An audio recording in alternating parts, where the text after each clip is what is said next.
Hello, everyone. Did you read the article titled How to Raise High Achievers? It was based on journalist Susan Dominus's study of families raising exceptionally capable kids, not just academically, but emotionally and socially. These parents didn't push with pressure. Instead, they nurtured optimism, independence, and purpose. Today, we'll reflect on what this means for parenting in your own country. We'll explore some questions and perspectives together, starting with a short quiz to warm up our thinking. Let's take a closer look at today's story by checking your understanding with a short quiz. You can pause if you need more time to think. Ready? Let's get started. First question, what was the main parenting philosophy discussed in the article? A. Strict discipline and constant supervision. B. Academic competition and scheduled study. C. Nurturing curiosity, resilience, and autonomy. D. Teaching obedience through structured reward systems. Take a moment to think about it.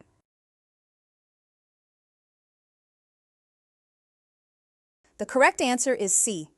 Rather than focusing solely on grades, the parents in the article encouraged independent thinking, optimism, and purpose. They believed these internal qualities led to long-term success, not just short-term academic wins. Number 2. How did the parents help their children develop independence? A. By rewarding good grades with money. B. By giving constant instructions.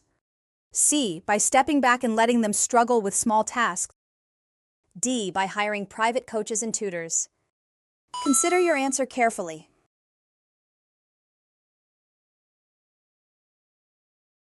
The correct answer is C. The article says parents encouraged independence by letting their children struggle with small tasks. For example, they let children dress themselves even if it took longer or was messy. This helped children build confidence and real problem-solving skills. Time for a quick true-false quiz. Number 3. The article says love should be shown mainly when children achieve success. Think about your response. The answer is false. The article explains that love was not tied to achievement. Instead of praise or pressure, parents offered quiet support regardless of outcome. Number 4. Parents in the article often linked learning to their child's personal interests. Reflect on your answer.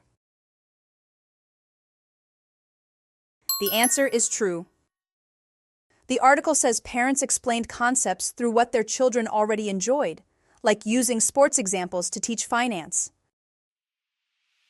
Having explored the article through these questions, let's now engage in a discussion to delve deeper into the themes presented.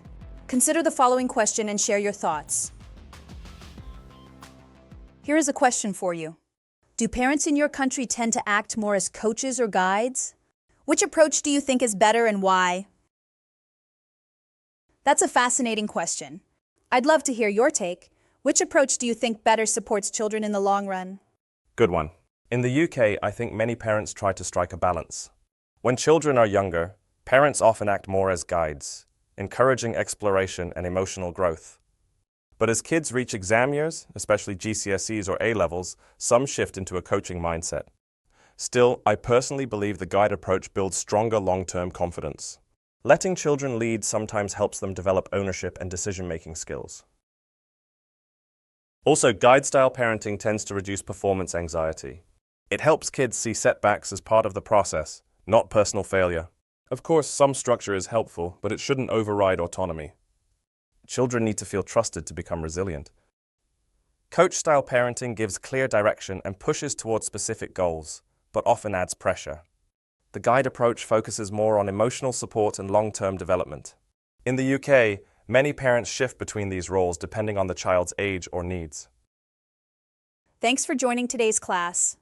We explored how parenting styles, like being a coach or a guide, can shape a child's confidence, independence, and resilience. There's no single answer, but today's article reminds us how we raise children matters just as much as what we teach them. So whether you're a parent, a teacher, or just curious, keep thinking about the long-term impact of encouragement and trust. See you next time.